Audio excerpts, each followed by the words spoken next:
JDU के राजीव रंजन हमारे साथ इस वक्त जुड़ रहे हैं। पहली प्रतिक्रिया सर, आपका तारीखों का ऐलान हो गया है, 10 नवंबर को नतीजे सामने आ जाएंगे, 3 फेजेस में हो रहा है, क्या कहिएगा राजीव जी? देखिए, सबसे पहले चुनाव के ऐलान का हम स्वागत करते हैं। यह प्रत्याशित नहीं है। 29 नवंबर को कार्यकाल पूरा होना था, इसलिए चुनाव उसके पहले संपन्न हो गई। हमारी तैयारी पूरी तरह से मुकम्मल है। बिहार की जनता के बीच लगातार नीतीश कुमार जी और एनडीए के बाकी घटक दल काम करते रहे हैं। हाँ। और वर्चुअल प्लेटफॉर्म पर हाल के दिनों में कोरोना के संकट के दौरान भी लगातार जनता और पार्टी के बूथ स्तरीय कार्यकर्ताओं तक हम लोगों ने संवाद स्थापित किया। नहीं, अपने कार्यकर्ताओं से तो बात कर लीजिएगा सर, जनता को कैसे संबोधित कीजिएगा, जनता तक कैसे पहुंचिएगा? क्योंकि आज भी हजारों लाखों लोग ऐसे होंगे जिनके पास शायद डिजिटल कनेक्ट नहीं होगा, उनसे कैसे संपर्क साधिएगा, उनको क्या बताइएगा नीतीश जी ने क्या किया, कैसे एड्रेस कीजिएगा? रैलियों में तो आप लोग भीड़ लगाते थे, अब क्या होगा?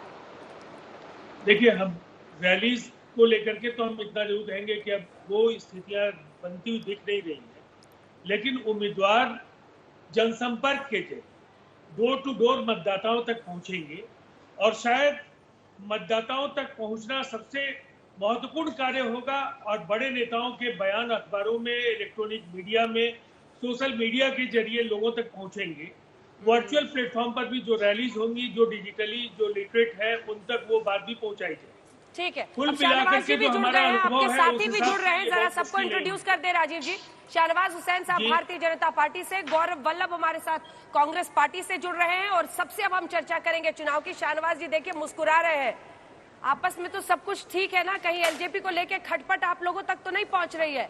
राजीव रंजन जी कह रहे हैं लोग कि बीजेपी वाले ही एलजेपी का इस्तेमाल कर रहे हैं आप लोगों को थोड़ा सा टाइट रखने के लिए। नहीं, ऐसा देखिए, एनडीए में सब कुछ ठीक है, ये चुनाव का ऐलान नहीं है, ये फिर से नीतीश कुमार जी के मुख्यमंत्री बनने का ऐलान है। क्योंकि जो विपक्ष है वो बिखरा हुआ है। लोकसभा के चुनाव के वक्त में जो महागठबंधन था उसमें महाफूट हो गई है और हम पहले से मजबूत हुए हैं। हम लोगों ने अच्छा काम किया है, प्रधानमंत्री नरेंद्र मोदी जी का आशीर्वाद है और ये है 2020 है और हम जीतेंगे सीट 220, टारगेट बना लिया है मिनिमम। हम लोग 220 सीट जीतने के टारगेट से चुनाव में के मैदान में उतरेंगे। और हमें तो लगता है कि जो दिल्ली में एक बार होता था कि अरविंद केजरीवाल ने रिकॉर्ड बनाया, विपक्ष के लोग 3 ही जीते थे, हम लोग तब जीते थे, वो रिकॉर्ड तोड़ने का मकसद है। इस बार है कि बिहार के चुनाव में हम अच्छे स्ट्राइकिंग रेट से लड़ेंगे। लोकसभा के चुनाव में अंजना जी 1 सीट हम किशनगंज में हारे थे, बस वो भी 1 सीट, 39 जीते थे। इस बार तो नीतीश कुमार जी और प्रधानमंत्री नरेंद्र मोदी जी ने जिस तरह काम किया है, लोगों ने मन बना लिया है। मैं तो अभी घूम के आया हूं, मुजफ्फरपुर गया, दरभंगा गया, भागलपुर गया, सब जगह गया। ये बड़ा भाई छोटा भाई वाला मामला निपट गया है ना सर? जी, रिकॉर्ड ज्यादा सीटें आ गई, तब भी नीतीश जी की ही बात कीजिएगा। वैसे नीतीश जी में जादू तो है ही सर, किसी भी गठबंधन के साथ घूम ले, विनिंग गठबंधन उनकी तरफ रहता है।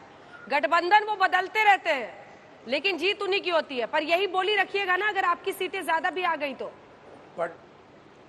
पटना ने एकदम यही बोली है और बड़ा भाई छोटा भाई नहीं। हमने पटना में आज तक नहीं पूछा था कि आप बड़े भाई छोटे भाई हैं, हमने कहा जी नहीं, हम जुड़वा भाई हैं, एकदम मिलकर काम करते हैं।